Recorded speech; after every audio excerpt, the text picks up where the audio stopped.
So started.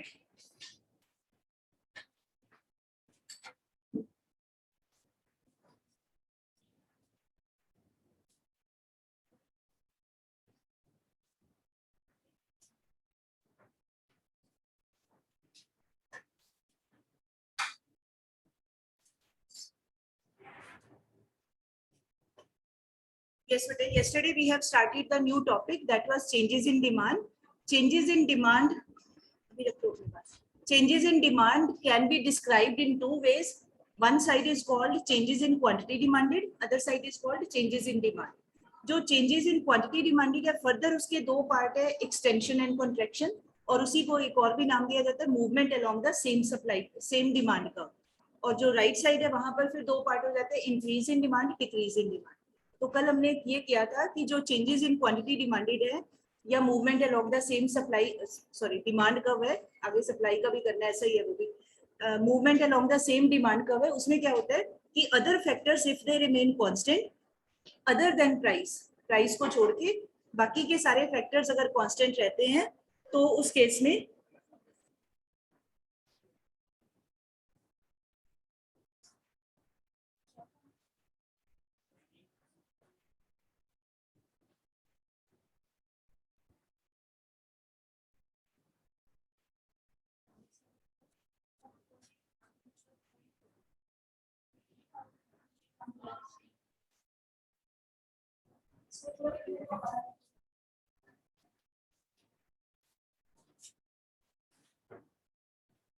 हाँ जी, तो movement along the same demand curve का मतलब है कि अदर फैक्टर्स रिमेन कांस्टेंट, सिर्फ प्राइस में चेंज आए तो उसके करके जो चेंज आता है डिमांड में उसको कह दिया जाता है movement along the same demand curve या changes in quantity demanded.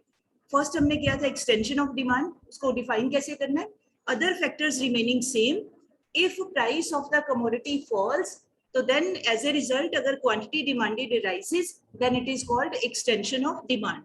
And movement of the consumer takes place from point A to B, downward movement. Diagram आपने बना लिया हुआ है, डाउनवर्ड मूवमेंट होती है on the same demand curve. ठीक, तो दैट शोज एक्सटेंशन. वो एक्सटेंशन क्यों हुई, only because of fall in price. Price कम हुआ था इस करके डिमांड बढ़ी थी, बाकी और किसी फैक्टर का कोई इफेक्ट नहीं है. ठीक, यहाँ तक हम लोग कर चुके थे. आगे हमने करना है कॉन्ट्रैक्शन ऑफ डिमांड. अब कॉन्ट्रैक्शन ऑफ डिमांड क्या होगी, let us do with the help of example. Contraction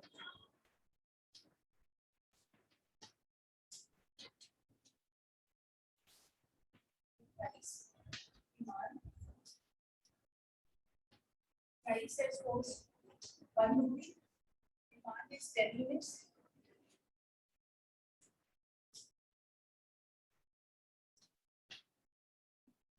Price is 1 rupee, demand is for 10 units. Price increase हो गया, rise हो गया 2 rupees.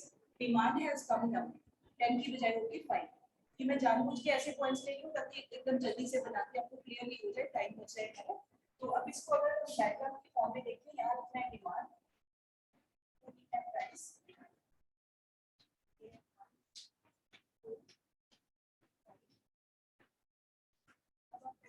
फर्स्ट जब प्राइस है 1 रुपए, डिमांड है 10, पहले इसका पॉइंट लगाइए 1 रुपए प्राइस, डिमांड 10. ये पॉइंट कोई भी नाम रख लो इसका, मान लो आर, कुछ भी रख लो, अल्फाबेट कोई भी. अब दूसरा क्या है, प्राइस हो गया राइज, राइज का मतलब ऊपर चला गया, 2 रुपीस हो गया. अब डिमांड कितनी होगी, कम हो गई 5 यूनिट्स. डिमांड कम हुई. ये डिमांड के कम होने के पीछे no other reason is responsible, only one reason is there, वो है इसके प्राइस का राइज हो जाना. ठीक, अब जो पॉइंट बना इसका नाम कुछ रख लो, आपको एल नाम रख लेते हैं, कुछ भी नाम रख. अब आप ध्यान से सोच के बताइए, अगर हम इसको ज्वाइन करते हैं, ये बन गई हमारी डी डिमांड. अब now movement of the consumer is from which to which point, R to L. R पहले क्यों बोला, क्योंकि जो पहले पॉइंट बना है उसका नाम पहले है. तो पहले कंज्यूमर आर पॉइंट के ऊपर है, अब वो एल पॉइंट के ऊपर मूव करके आ गया only because of this rise. इसके करके आया, और कोई चीज जिम्मेदार नहीं है. ठीक, so this upward movement it shows contraction, या आप लिख लो कॉन्ट्रैक्शन. ये डिमांड में जो कमी आई है, ये मूवमेंट जो अपवर्ड हुई है, this is only and only because of rising price. Other factors are constant, बाकी किसी में कोई चेंज नहीं आया. तो अब आप ध्यान से अगर नोटिस किया हो, जो कल डायग्राम बनाया था एक्सटेंशन का भी और कॉन्ट्रैक्शन का भी, दोनों वहां पर क्या हो रहा है, एक ही डिमांड कर्व के ऊपर मूवमेंट है, उसमें की ऊपर से नीचे की ओर मूवमेंट थी, यहाँ नीचे से ऊपर की ओर मूवमेंट है, मतलब movement is on the same demand curve, consumer यही ऊपर नीचे घूमने जा रहा है। जैसे आप जिस बेंच पे बैठे हो, आप सेंटर में बैठे हो, थोड़ा सा लेफ्ट साइड पे हो जाओ, बेंच तो वही है, और थोड़ा सा एक्सट्रीम राइट साइड पे हो जाओ, आप उसी बेंच के ऊपर घूम रहे हो, उठ के नहीं गए आप, दूसरे बेंच पे शिफ्ट नहीं हुए आप, उसी बेंच पे घूमी जा रहे हैं, ठीक। तो इसका मतलब उसी जगह पे रहना, उसी डिमांड कर्व के ऊपर रहना, बस मूवमेंट ऊपर नीचे हुई, इस करके इसको कहा जाता है मूवमेंट। और इसका एक ही कारण रिस्पॉन्सिबल है, ओनली चेंज इन प्राइस। अगर बढ़ता है प्राइस तो हो जाती है कंट्रैक्शन, अगर प्राइस कम होता है तो हो जाती है एक्सटेंशन या एक्सपेंशन। इसी का एक और नाम है, क्या बताया था कल, जैसे उसका लिखा था इंक्रीज इन क्वांटिटी डिमांडेड, तो this is also known as decrease in quantity demanded. आप लिख लो यहाँ साथ में, और डिक्रीज कमी होना, कम वाला, और डिक्रीज इन डिमांडेड। पेपर में कोई भी वर्ड से आ जाए तो आपको उस समय पता होना चाहिए कि ये क्या पूछा हुआ है topic. Decrease in quantity demanded और the same is called contraction of demand. ये पार्ट हो गया हमारा लेफ्ट साइड वाला, जो आपने फ्लो चार्ट यस्टरडे में प्रिपेयर्ड, उसकी लेफ्ट साइड का काम खत्म। Now let us come to right side, जहाँ पे लिखा था चेंजेस इन डिमांड। अब है, एक बार फिर से हमें याद करना पड़ेगा, लेट अस रिकॉल कौन कौन से फैक्टर्स, मेन फैक्टर्स अफेक्ट करते हैं डिमांड को।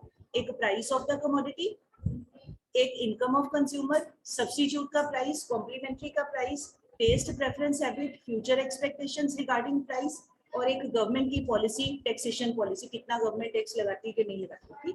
अब इन सभी में से, जैसे मैंने कल बताया, प्राइस को कर दो एक तरफ, बाकी सारे फैक्टर्स एक तरफ, ठीक है।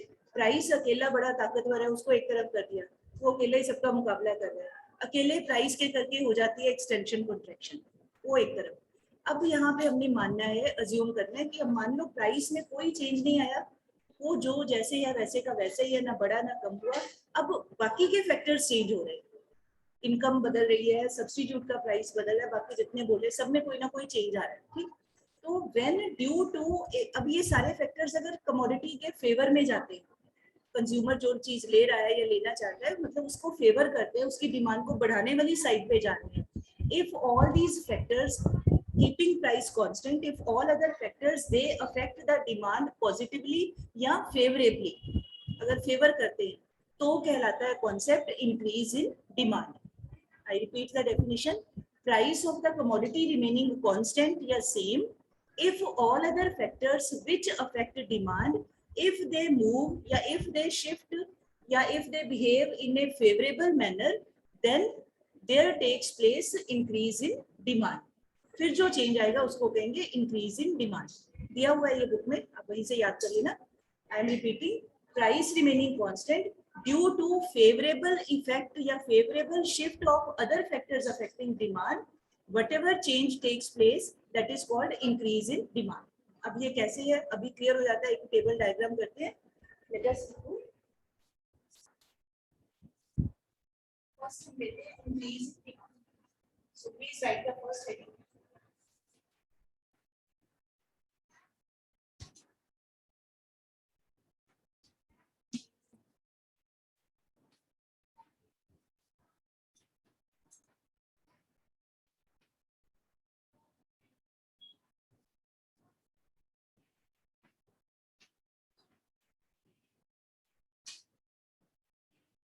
Please look at this table, imaginary बनाया, आप कोई भी बना सकते हो। प्राइस है मान लो 5 रुपीज, इनकम है कंज्यूमर की 100 रुपीज, और जब इनकम 100 रुपीज और प्राइस 5 रुपीज है, ही इज डिमांडिंग 10 यूनिट्स।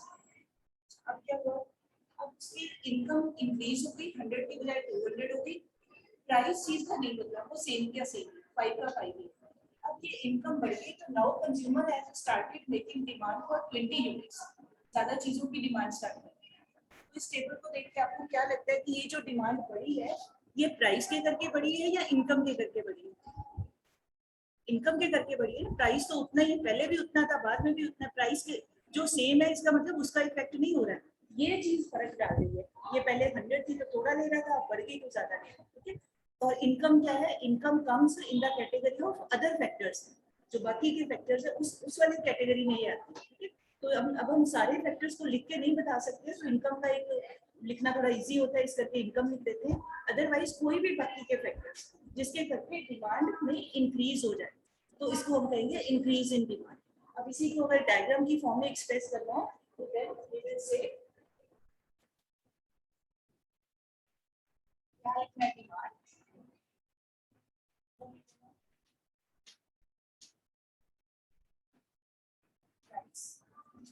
लिखना प्राइस या इनकम को नहीं लिखना है, ठीक है। प्राइस है ये 5 रुपीस, डिमांड है 10, सेकंड है 20। जब प्राइस है 5 रुपीस, डिमांड इज 10 यूनिट्स। यहाँ पर एक ही पॉइंट है, ये यहाँ ऐसे लाइन लगा लो, ये बनती है हमारी डी demand. When price is 5 rupees, demand is for 10 units. Line बना दे इस पॉइंट के ऊपर, straight line downward sloping DD demand. अब प्राइस भी उतने का उतना ही है 5 रुपीस, बट डिमांड बढ़ के हो रही है 20 यूनिट्स। अब ये पॉइंट बन गया, ये वाला पॉइंट। अब यहाँ से एक लाइन ड्रॉ करते हैं, B1 B1 पैरेलल लाइन रखनी है, जो ये है बिल्कुल उसके पैरेलल स्ट्रेट लाइन। अब ये जो इंक्रीज हुई है, पहले डिमांड का है DD, अब न्यू डिमांड का बन गया D1 D1। तो यहाँ पर क्या हो गया, शिफ्टिंग हो गई, मतलब डिमांड का अपनी पहली वाली स्पेस को छोड़ के नई जगह के ऊपर आ गया, वही नहीं घूम रहा, नई जगह पे आ गया, ठीक है। आप अपने बेंच से इस रो से उठ के दूसरी रो में चले जाओ, मतलब आपने शिफ्ट कर दिया, ठीक। तो ऐसे ही ये जो मूवमेंट हुई, एरो किस तरफ जाएगा, नई वाली साइड पे, राइट साइड पे जाएगा, जो पहला है उससे राइट साइड पे। तो ये जो इंक्रीज हुई यहाँ पे डिटेल टाइप क्या लिखो, increase in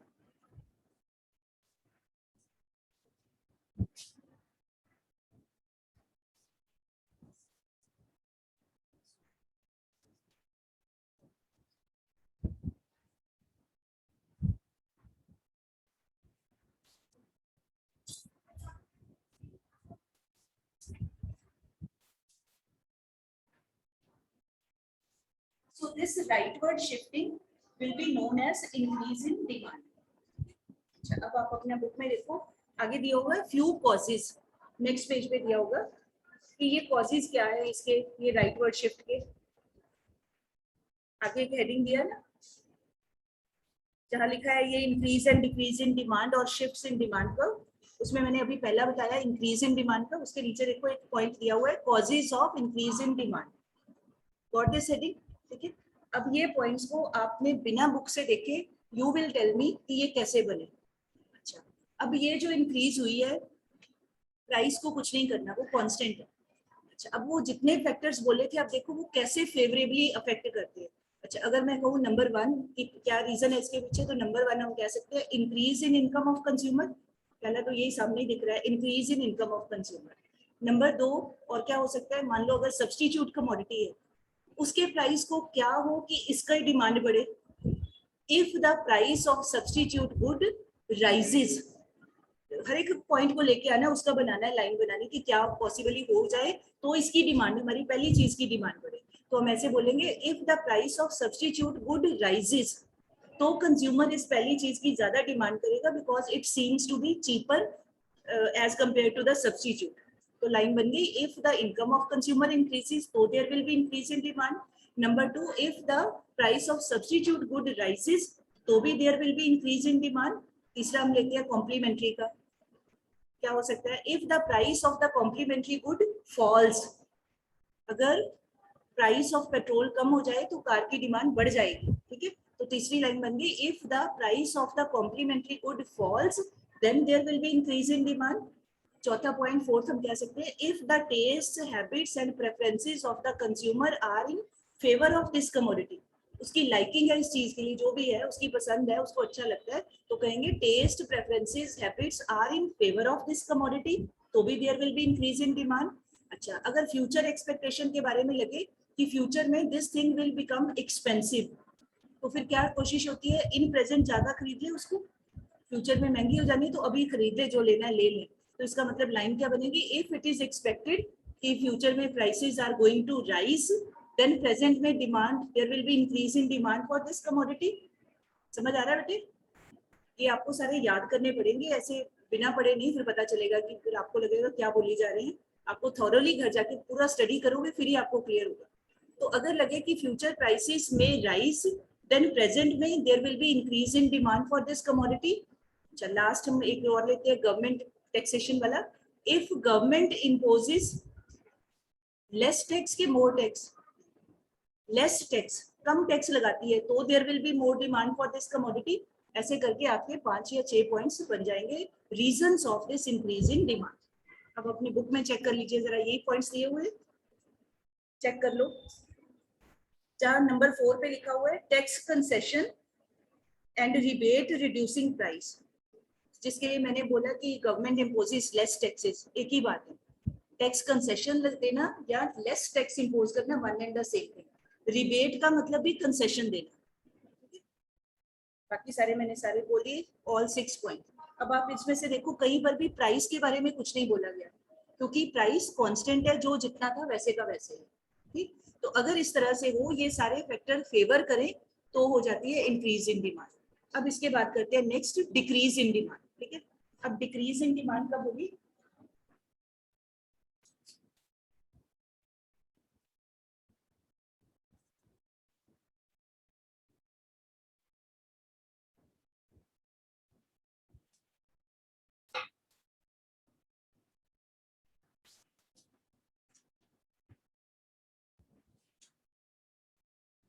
decrease in demand होगी प्राइस रिमेनिंग सेम या constant if all other factors which affect demand they go against the demand of the commodity, या there is unfavorable shift in other factors।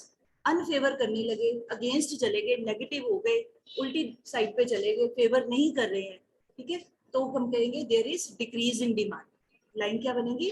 Price remaining constant if all the factors which affect demand, if they go against the demand of the commodity, yeah, they become unfavorable to the demand of the commodity, then the concept is known as decrease in demand।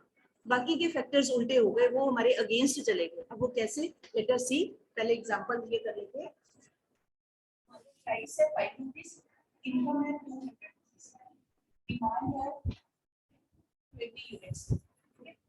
Price उतने का उतना ही है, income होगी 100 rupees और demand होगी 10। उल्टा करके जो पहले लिखा था उसका ऑपोजिट बना दिया। अब प्राइस सेम है, प्राइस के करके कुछ नहीं होना, वो बेचारा चुप करके बैठा हुआ है। क्या इसमें चेंज आ रहा है? इनकम में। पहले इनकम ज्यादा है तो ज्यादा डिमांड करते हैं, अब इनकम कम हो गई, ऑब्वियसली जेब में कम पैसे तो कम ही खरीदेंगे, कम हो गई तो अब now we are demanding less. तो ये जो डिक्रीज हुई है, कमी हुई है, इसके पीछे रीजन क्या है? कि इनकम का कम होना, ना कि प्राइस का बदलना। बदल ही नहीं रहा तो उतने का उतना। तो ये फैक्टर, इसका मतलब ये इनकम में कमी होना, ये अनफेवरेबल बात हो गई, अगेंस्ट चली गई बात, इस करके ये डिमांड में कमी आ गई। अब इसी को डायग्राम में दिखा दें। इधर दिखाना प्राइस, यहाँ इनकम नहीं दिखा रही, जैसे पहले बोला प्राइस ही दिखाना है। प्राइस के डिमांड का हमेशा प्राइस के रिगार्ड से बनती है। तो पहले दिखाते हैं प्राइस कितना 5 रुपीस है, डिमांड 10 है, 20 है। एक चीज ले लें, जब प्राइस है 5 रुपीस, डिमांड है 20 रुपीस। ये जो पॉइंट बना यहाँ पे डिमांड का ड्रॉ करो, लेट अस सी डी। ये फर्स्ट डिमांड कर्व है या ओरिजिनल डिमांड कर्व? ओरिजिनल मतलब जो पहले बनी वो ओरिजिनल। हाउ प्राइस उतना ही है 5, अब डिमांड कम हो गई 10, तो ये 5 के साथ इधर 10 यहाँ से ज्वाइन है, ये पॉइंट हो गया। अब यहाँ से डिमांड कर्व बना दें, बिल्कुल इसके पैटर्न, इसका नाम रख लेते हैं D1 D1। अब ये कमी हुई है, बैकवर्ड शिफ्टिंग हुई है, मतलब ये डिमांड कर्व राइट साइड पे नहीं गई, अपने ओरिजिनल सिचुएशन से ये पीछे की ओर आ गई, बैकवर्ड हो गई, लेफ्ट साइड पे आ गई। तो इसको कहेंगे डिक्रीज इन डिमांड, या उनको डिक्रीज इन डिमांड। क्लियर हुआ बेटे? ठीक है, अगर राइट साइड को जाए तो हो जाती है इंक्रीज, अगर पीछे की ओर चली जाए तो दो नाम बोल देते हैं, चाहे हम कहते हैं बैकवर्ड शिफ्टिंग, चाहे हम कहते हैं लेफ्टवर्ड।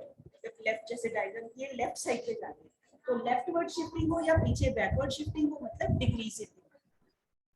अब इसके पीछे रीजंस क्या है?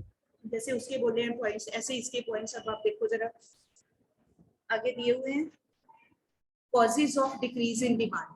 ठीक है, अब आप बिना बुक से देखे अपने आप बनाने की कोशिश करिए। एक दो मैं बोलती हूँ, फिर अगले आप मुझे बताइएगा। प्राइस को कुछ नहीं करना। First reason, if there is fall in income of the consumer, income ही कम हो गई तो कम खरीद पाएंगे, तो there will be decrease in demand. ठीक. नंबर 2, अगर taste preferences habits go against या इन फेवर.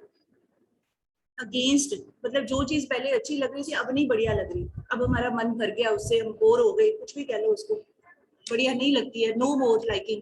तो फिर इसका मतलब कहेंगे कि if test preference habits go against the commodity.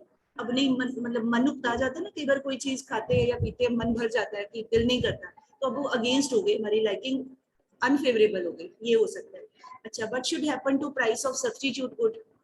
अगर हम इसकी डिमांड कम बतानी है तो सब्स्टिट्यूट का प्राइस क्या होना चाहिए, कम होना चाहिए, फॉल होना चाहिए. ठीक है, तो लाइन क्या बनेगी, if price of substitute good falls, तो उसके मुकाबले ये चीज महंगी लगेगी, इसकी डिमांड अगला कम कर देगा, तो लाइन बन गई if price of substitute falls. अच्छा, कॉम्प्लीमेंट्री के केस में राइज करें, पेट्रोल महंगा हो जाए, लोग व्हीकल्स की ज्यादा डिमांड नहीं करेंगे, तो लाइन क्या बन गई, if price of the complementary good rises, बढ़ जाता है अगर, ये हो गया. अच्छा, व्हाट अबाउट फ्यूचर एक्सपेक्टेशन.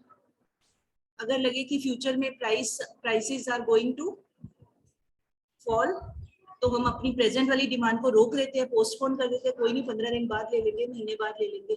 तो फिर लाइन क्या बन गई, अगर फ्यूचर प्राइस एक्सपेक्टेशन या इट इज एक्सपेक्टेड कि इन फ्यूचर प्राइसेस में कम डाउन, तो then in present demand for this commodity will also get reduced या डिक्रीज्ड, कम हो जाएगी. और अगर government imposes more taxes, tax rate बढ़ा दे या ज्यादा टैक्स लगा दे, गवर्नमेंट इम्पोजेस मोर टैक्सेस या इंक्रीजेस द टैक्स रेट, कुछ भी बोल दे, तो कमोडिटी हो जाएगी एक्सपेंसिव, तो लोग नहीं लेंगे. ठीक है, तो 5-6 फैक्टर्स हो गए, तो मैं जल्दी जल्दी बोलती हूँ, आप उसको ध्यान से सुने. Decrease in demand takes place because of following reasons. Number 1, if there is fall in income of consumer. Number 2, if there is fall in price of substitute good.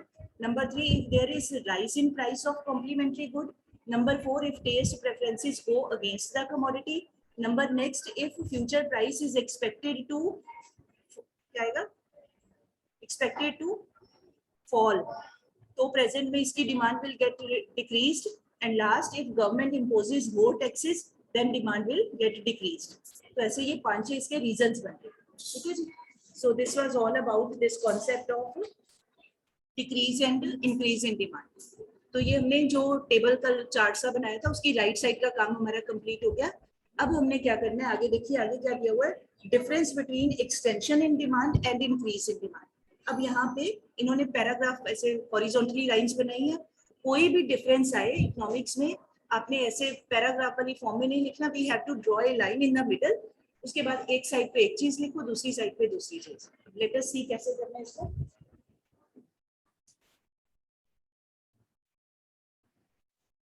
आप अपनी कॉपी पे थोड़ा साइनॉप्सिस सा बना सकते हो. साइनॉप्सिस का मतलब होता है एक, जैसे बोलते हैं ना ब्लैंक स्केच, लाइनें सी लगा के अब मेन वर्ड लिख लो, एक एक भी यहाँ क्या आना चाहिए, यहाँ क्या, बाद में पेपर में आप उसको डेवलप करोगे. जैसे एक्सटेंशन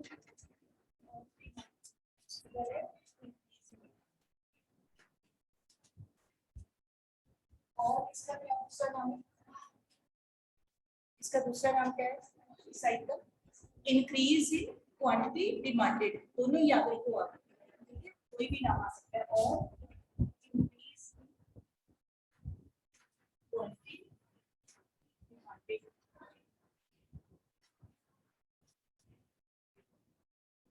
यहाँ बुक में they have given only one name extension.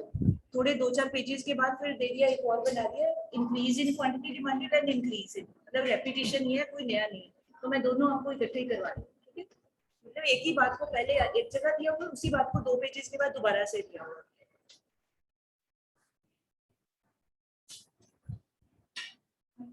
Definition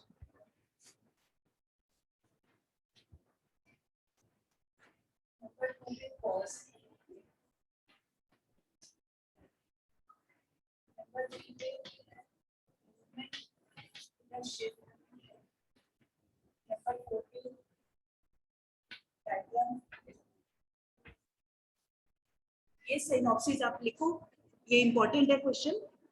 मतलब जब हम आंसर लिखेंगे तो वी हैव, पेपर में नहीं ऐसे लिखना, इसकी जगह प्रॉपर हमने लिखना है मीनिंग के है क्या. So I am going to tell the first one कि number 1 पे क्या आना चाहिए. Whenever we have to distinguish anything, तो पहले हमें उस चीज के बारे में उसका डेफिनेशन बतानी चाहिए कि वो है क्या. दो बच्चों का कंपैरिजन करना है, मोहित थापर और शिवांग का कंपैरिजन करना है. तो पहले तो ये कहेंगे कि this boy is known as Mohit Thapar, this boy is known as Shivang. पहला तो नाम से ही शुरू होगा ना, तो ऐसे ही नाम की जगह यहाँ पे टर्म का मीनिंग देना है. पहले डेफिनेशन. तो क्या डेफिनेशन है?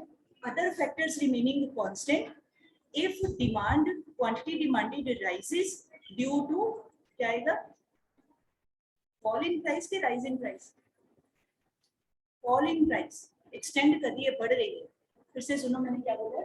other factors remaining constant same if quantity demanded rises due to fall in price of the commodity then it is called extension of demand. इधर इस साइड पे क्या कहेंगे? अब बोले price remaining constant, price same, price remaining constant if demand of the commodity increases due to favorable effect of other factors then it is called increase in demand. इधर इधर नहीं बोला other factor, यहाँ बोल रहे हैं. यहाँ price remaining constant if demand of the commodity increases due to positive या favorable effect of other factors then the concept is called increase in demand. ठीक, ये हो गया डेफिनेशन. नंबर 2 पे अब आप ध्यान से सोच के बताओ इसके पीछे क्या रीजन बना, कॉज क्या बनता है इसके पीछे. ये अगर होती है एक्सटेंशन होती है तो इसके पीछे क्या कारण है? Fall in price. प्राइस ही एक कारण है ना, और तो कोई कारण है ही नहीं. तो यहाँ लिखेंगे fall in price is the only cause. एक ही कारण. अब यहाँ पर एक कारण नहीं है, यहाँ पर मेनी रीजंस आते हैं. जो भी इंक्रीज वाली साइड के बोले थे ना 5-6 पॉइंट्स, यहाँ पे अब आपने कॉजेस लिख के उसके नीचे पॉइंट लिखने हैं 1 2 3 करके, छोटे छोटे पॉइंट्स लिखने हैं. बहुत लंबा नहीं लिखना, शॉर्ट पॉइंट्स. अब आप यहाँ पे लिखोगे इसके नीचे 5-6 पॉइंट्स. सारे नहीं भी देते तो कम से कम 4 पॉइंट्स 5 पॉइंट्स हो जाए. क्या आ जाएगा यहाँ पे? Increase in income of consumer. दूसरा increase in price of substitute. तीसरा fall in price of complementary good. चौथा taste preferences go in favour of this commodity. पांचवा गवर्नमेंट रिड्यूसेस टैक्सेस या gives rebate concession. 6th point future में price is going to rise. फिर इसमें क्या होता है? मूवमेंट क्या होती है? ऊपर से नीचे की ओर देयर इज डाउनवर्ड मूवमेंट. इधर क्या होता है? Shifting, rightward shifting. ये डायग्राम बनाया है, ये मूवमेंट होती है. और इसमें सिर्फ इतना बनाना है, यहाँ पर पॉइंट नहीं लेते, सिर्फ ऐसे इतना डायग्राम दैट इज सफिशिएंट. इस तरीके से होता है ये इंक्रीज इन. अब यहाँ आपकी बुक में ऐसे लाइन 1 2 3 करके दिया, वैसे नहीं करना, इस तरह से करना. बाद में हम अगला काम करते हैं. सो बेटे bell has gone. I am going to end the meeting now.